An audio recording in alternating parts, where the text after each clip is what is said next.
Am I the jerk for refusing to talk to my ex after she dumped me twice and only reached out when she found out I was planning to buy a house? Posted by u/wide_trip8392. I, 34M, am struggling with whether I'm in the wrong for refusing to talk to my ex, Sarah, 29F, not her real name. There's a lot of history here, and I'll do my best to explain everything clearly. In mid-2022, I met Sarah at work, and we hit it off immediately. I fell for her quickly, and it didn't take long before we started dating. However, early in our relationship, Sarah broke up with me over something minor. To make matters worse, she made a scene in front of everyone at work. I was devastated but didn't want to leave my job at first. Eventually, I realized I still had feelings for her, and seeing her every day became too painful. That's when I decided to quit and find a new job. We lived close to each other, so we bumped into each other frequently over the next few months. We started talking again, but even though I still had feelings for her, I couldn't bring myself to consider getting back together. What she had done hurt me deeply. After a couple of months, she told me she regretted breaking up with me over something so minor. She admitted that doing it in front of everyone was wrong and that she had been thinking about it ever since. She seemed genuinely remorseful, and I could see she meant it. Feeling that her apology was sincere, I asked if she wanted to give our relationship another try. She agreed, and by early 2023, we were officially back together. 1 year later, things were going great. We talked about marriage and building a future together, which made me feel ready to take the next step. I decided to surprise her with a proposal and started working extra hours to save for a house so we could marry not long after. I didn't tell her why I was working so much because I wanted it to be a complete surprise. Then, out of nowhere, she asked for a break. I was blindsided, and when I asked why, she refused to explain. Around the same time, I noticed she had been talking nonstop about a new guy at her workplace. But suddenly, she stopped mentioning him altogether, which made me suspicious. Confused and hurt, I reached out to one of my close friends, Emily, not her real name, who, along with her boyfriend, still worked at the same place as Sarah. I vented to Emily about what was going on and asked if she knew anything. She said she didn't because she worked in a different department, but she promised to ask around. A few days later, Emily got back to me. She told me that Sarah had been feeling like I was distant lately, especially with me working extra hours and not going out much. Emily said some of Sarah's colleagues had been encouraging her to take a break, claiming I wasn't treating her well and wasn't as invested in the relationship. On top of that, they were trying to match her up with a new guy at work, saying they'd make a better pair. I told Emily about my plans to propose and buy a house for Sarah and me. That was the reason I'd been working so much. I wanted to surprise her with something big. After about 2 weeks, Sarah called me and asked to meet up. I agreed but told her up front that I needed an explanation for why she wanted a break before we could discuss anything else. She brought up how distant I had seemed, saying it made her feel like I wasn't as invested in the relationship anymore. I told her that if she had just talked to me about it, she would have known there was a reason for my behavior, but now, it didn't matter anymore. Then she mentioned the new guy at her workplace. I said his name before she could, and she looked surprised, asking how I knew. I told her I wasn't an idiot. I'd noticed how she suddenly stopped talking about him after bringing him up all the time. She swore that she had never cheated on me. I replied that looking for someone better at the first sign of trouble could be considered cheating by some. At that point, I told her I didn't want to hear whatever else she had to say. Whether or not she wanted to get back together didn't matter, I was breaking up with her regardless. The breakup deeply hurt me.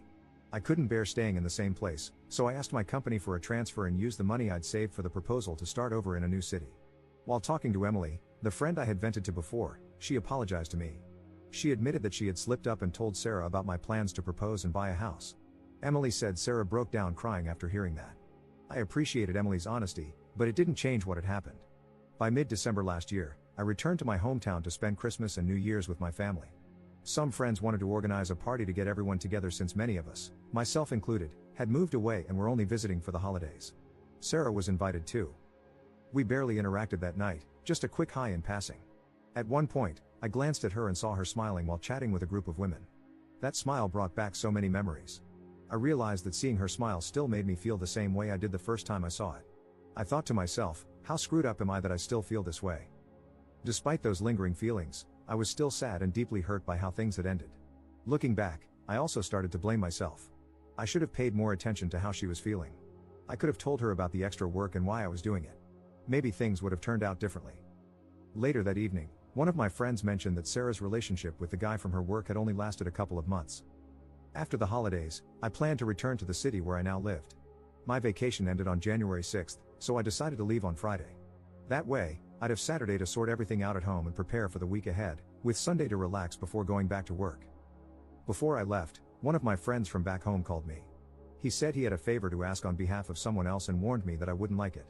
I could already feel my stomach sinking. Then he told me it was Sarah. She was moving to the same city where I live to work at her relative's company, and she needed a ride. He asked if I could take her. I didn't even think about it before I said no. The idea of being stuck in a car with her for hours was too much to bear. It would have been painfully awkward, just like the party, and I wasn't ready to put myself through that. He told me that Sarah and I needed to talk, but I wasn't having any of it. I went back home, and last week, I went for a run and stopped to rest a little in a park when I heard a familiar voice say, "Hi." It was Sarah. She tried to start a conversation by asking how I was and mentioning that we didn't get a chance to talk at the party, but I cut her off, saying I didn't want to talk to her. She told me not to be like that we needed to have a conversation, but I said no. She asked how I could still resent her after almost a year and after everything we'd been through, but I told her it wasn't resentment. I was very honest. I told her that thinking about her, talking about her, or even seeing her still hurts a lot, and that's why I couldn't talk to her. She said that was exactly why we needed to talk. I didn't see the point. I just walked away. Since then, Sarah has tried to approach me twice more, and I've shut her down both times. Some of my friends think I'm being too harsh and that I should talk to her for closure. Others say it's not okay to torture her over what happened forever. But that's not what this is about. I don't have any resentment or negative feelings toward her anymore. I even recognize now that I share some of the blame. But it still hurts. I can't talk to her because it's like reopening an old wound that never fully healed. So, am I the jerk for refusing to talk to her? Relevant comments. Commenter. Some people might say you need closure, but it seems like you've already processed much of the situation, and talking to her could just bring up more pain. You don't owe her anything, especially when it's affecting your well-being. You've already made it clear how you feel, and you're setting boundaries, which is important for healing. Ops response. That's what I think, but I don't know, sometimes I'm not sure. Commenter 2. Moving to your city, wanting a ride there where you're trapped in the car with her for hours, ignoring your rejections, and being persistent? Those are not the actions of someone who wants closure to move on. That is someone trying to wiggle their way back into your good graces. Ops response. Good point. Commenter 3. Once was a mistake, twice was a lesson, and a third time is just being stupid.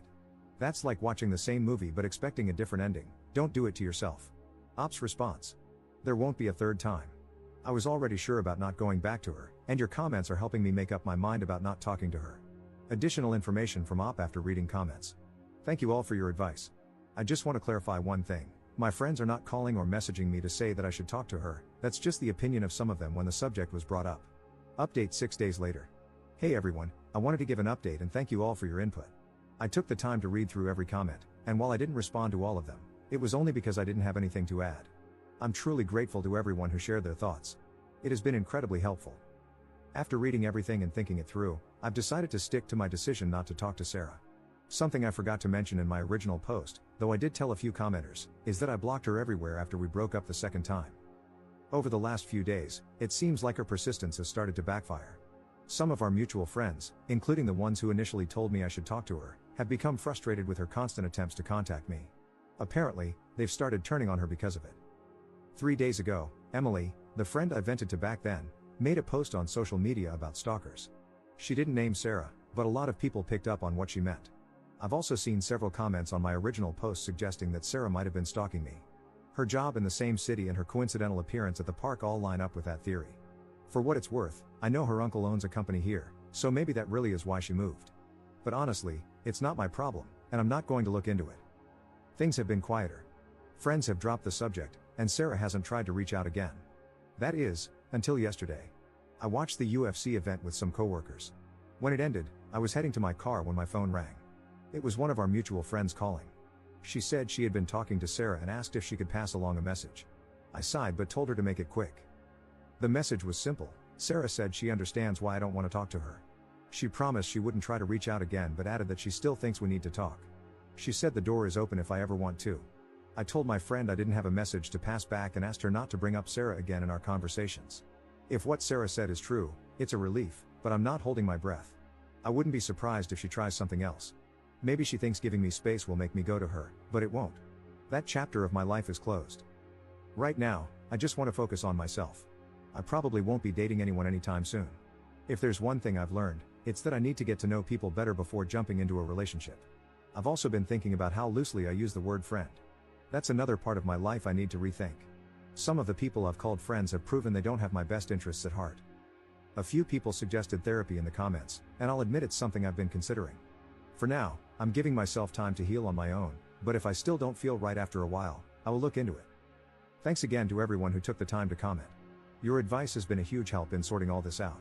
Relevant comments. Commenter. This is exactly why monkey branching is a terrible dating practice. It's cheating with extra steps, that's why she keeps pushing. She knows what she did, just like she knows what she lost.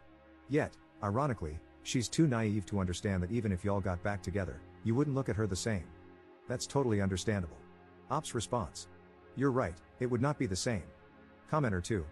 Good for you for holding to your boundaries. The moment she wasn't getting the amount of attention she wanted, she sought out a coworker to monkey branch too. It was cheating. She wasn't remorseful, as she immediately began a relationship with that guy.